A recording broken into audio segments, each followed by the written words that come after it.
"I can read your mind," said the girl. The judge laughed until she revealed his darkest secret. The courtroom buzzed with uneasy murmurs. At the center stood a little black girl, no more than 8 years old. Her hair, in loose braids, framed a dirt-smudged face. Her blue jacket hung loosely over her frail shoulders, the sleeves frayed at the edges. Her bare feet made no sound as she stepped closer to the towering figure of Judge Randall. The judge cleared his throat, gripping his gavel. "Who brought this child here?" "She asked for you," the bailiff said nervously. "Sir, she wouldn't speak to anyone else." Randall raised an eyebrow. "And why is that?" The little girl lifted her chin and locked her big brown eyes on him. "Because I can read your mind," she said softly. The courtroom fell silent. Then laughter echoed from the rows of spectators. The judge let out a sharp chuckle and leaned back in his leather chair. "You can read my mind?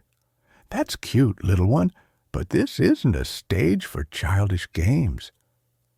But the girl didn't move, didn't flinch. "You don't believe me," she whispered, "just like the others, until I tell you what you've been hiding all these years." The laughter stopped. 2 days earlier, Amara had been found wandering the streets, barefoot and alone, muttering things that sent grown men running. "Your wife knows what you did last summer," she said to one man in a suit. "You stole money from your best friend's wallet," she muttered to a shopkeeper. "You're planning to run away with her sister," she told another, her voice eerily calm. Each time their faces turned pale. One man screamed, "How do you know that?" before shoving her away and sprinting off. Police were called. "Where's your family?" an officer asked gently. Amara's voice was barely a whisper. "They're gone." "And how do you know all these things?" The girl's big eyes blinked slowly. "I can see them in people's minds. I feel their secrets."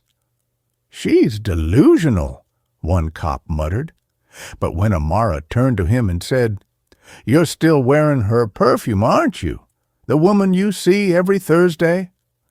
The officer's face went pale. "This kid is unnatural," his partner said. "What do we do with her?" "She keeps asking for Judge Randall," said another. "Let's take her to the courthouse. Maybe he'll know what to do." Now, standing in the center of the courtroom, Amara took another step closer. "You've hidden it for years," she said softly, her voice steady.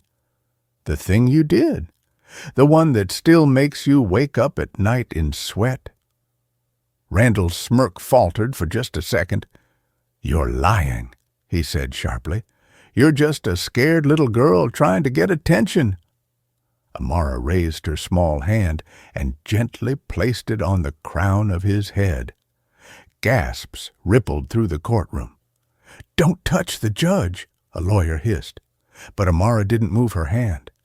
Her eyes fluttered shut, as if she were listening to something deep inside him. "You didn't mean to do it, did you?" she whispered. The judge's heart began to race. "You pushed her. You didn't think the fall would kill her, but it did." Randall's face turned ashen. The room grew eerily quiet. "You buried her near the river," Amara murmured. "You thought no one would ever find out. You became a lawyer, then a judge, and told yourself you'd been forgiven." Randall shot out of his chair. "Enough!" he roared, slamming his gavel so hard it cracked. "This is nonsense. She's making it up." But the girl didn't flinch. "Then why are you shaking?" she asked softly, her hand still on his head. The crowd erupted in whispers. "Is it true?" "What is she talking about?" Randall's breaths came faster. His eyes darted to the bailiff. "Take her away, now!" But Amara spoke again, her voice louder this time. You see her every night in your dreams, the woman you buried, the one screaming in your mind even now. Randall staggered backward, his face pale as chalk. How could you know that? He whispered hoarsely. Amara opened her eyes and stared straight into his. Because she's still screaming, the girl said, and I can hear her. The courtroom erupted into chaos. Reporters scrambled for their cameras. Lawyers shouted over one another. The judge's gavel slammed repeatedly, but the sound barely cut through the growing storm of voices. "Order!" Randall bellowed, his voice cracking. "Order in this court!" But his hands were trembling. Amara stood still, her small hand pressed lightly to his head. "You hear her too, don't you?" she whispered, her voice eerily calm.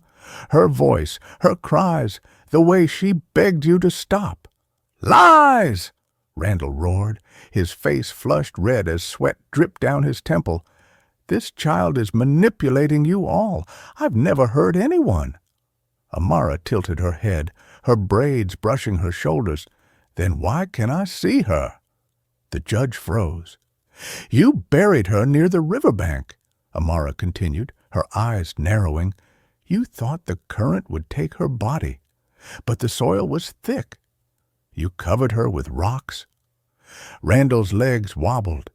He gripped the edge of his bench, his knuckles white. "Stop!" he hissed. "You kept her bracelet," Amara said louder now, her voice carrying over the gasps of the crowd. "You put it in a box. It's still under the floorboards in your study, isn't it?" Randall's head jerked up. No one could know about the bracelet. No one. The room fell deadly silent. A woman in the back row stood. "What is she talking about? What bracelet?" Amara's voice grew sharper, the one he ripped off her wrist when she scratched his face. The crowd erupted into frantic murmurs. "I want her removed now!" Randall screamed, his voice breaking. "This is slander. This is—" "She told me her name," Amara said, cutting through his tirade like a blade. "Her name was Claire. She was 24, and you promised to drive her home that night."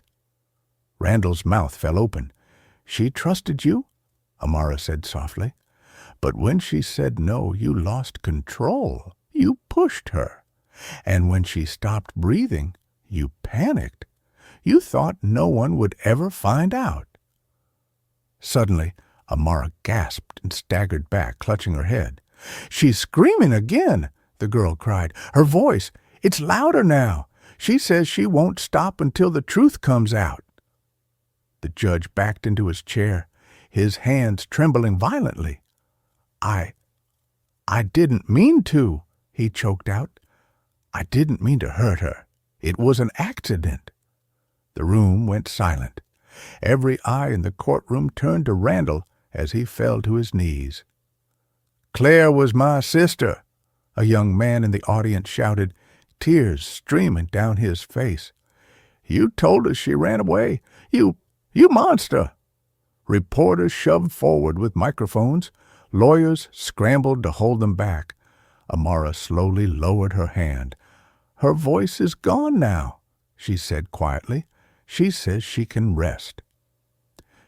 Within minutes, officers surrounded the judge. "You're under arrest for the murder of Claire Donovan," one of them announced. Randall's face crumpled. "I didn't mean to," he cried as they dragged him from the bench. "It was supposed to be a secret. No one was supposed to know." Amara's eyes followed him coldly as he passed. "She always knew," the little girl whispered. "She just needed someone to listen." As the gavel fell for the last time, Amara stepped down from the stand. A reporter approached cautiously. How did you know all that?" Amara's lips curved faintly. "I don't just hear thoughts," she said softly. "I hear the voices of the ones you've tried to silence. And with that, she walked barefoot out of the courtroom, leaving stunned silence in her wake. If you enjoyed this story, don't forget to give it a thumbs up and hit that subscribe button for more emotional, dramatic, and unexpected tales. And let us know in the comments, where in the world are you watching from? We love hearing from all of you. Until next time, stay kind, stay curious, and keep watching.